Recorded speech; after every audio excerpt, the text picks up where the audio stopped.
welcome back to my channel. Today, I will be showing and teaching you guys how to prove trigonometric equations with this specific example.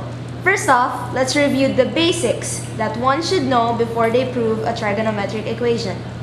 Okay, recall the trigonometric identities. Sine squared theta plus cos squared theta equals 1. Cotangent squared theta plus 1 is equal to cosecant squared theta, while 1 plus tangent squared theta is equal to secant squared theta. Remember guys, these identities were derived from the Pythagorean theorem.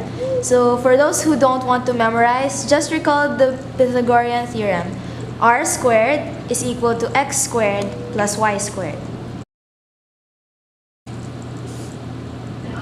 So the last thing you will need to remember is that tangent is equal to sine over cosine. This is another essential equation to remember whenever you have to prove trigonometric identities. There you have it. Now let's go and prove the following example. Okay, so here we have this equation. Secant theta plus tangent theta all over cotangent theta is equal to sine theta all over 1 minus sine theta. Okay, so before we start to solve this equation, it is highly recommended to identify which side is more complicated or complex. One should always do so in order to make one's life easier. It is easier to simplify something complicated into something simpler instead of trying to make a simplified expression, then expand, then simplify again, like blah. Don't torture yourselves, guys. Moving on. Step 1 is we have to identify the specific function which is mostly seen on the simpler side of the equation. In this case, sine is the common function. What we have to do is we have to change the values into something that has sine in them. In this case, if you remember the equation that we had earlier, tan, you can actually change it to sine over cos sine. While secant, we will change it to 1 over cosine. Cotangent, on the other hand, it is just the reciprocal of tangent, which is cosine theta all over sine theta. Now we're all set to do the next step. So if you look at this numerator, it is quite complicated. We don't want that. What we can do is that we can squeeze it into one fraction since both of them have the same denominators. We'll write it as 1 plus sine theta all over cos sine theta and just maintain the denominator. The next step now is to do the division part. So I'm getting another paper here. What we're going to do is we're going to just write it into a simpler form.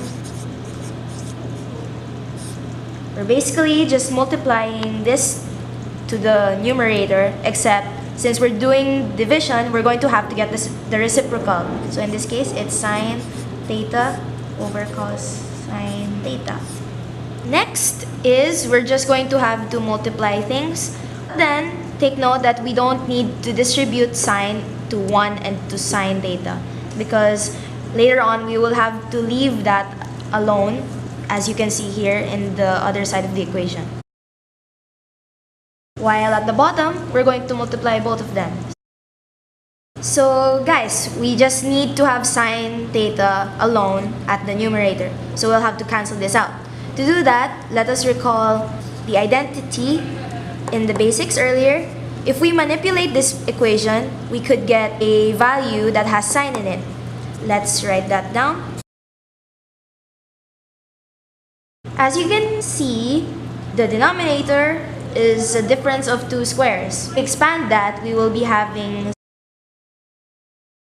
and as you can see here, we have a 1 plus sine theta and 1 plus sine theta up here. So that means we can cancel that out. Bam! Now, look what we have here. We have sine theta over 1 minus sine theta.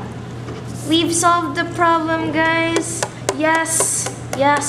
Amazing, guys. We finally finally proven the given example or equation. Yeah, okay. So that's that, guys. I really hope you all learned a lot from this tutorial and that everything was clear. So if you guys find this stuff complicated, just practice and work hard. Thank you so much for watching. Hit that like button and subscribe to my channel. I'll catch you all next time. Bye!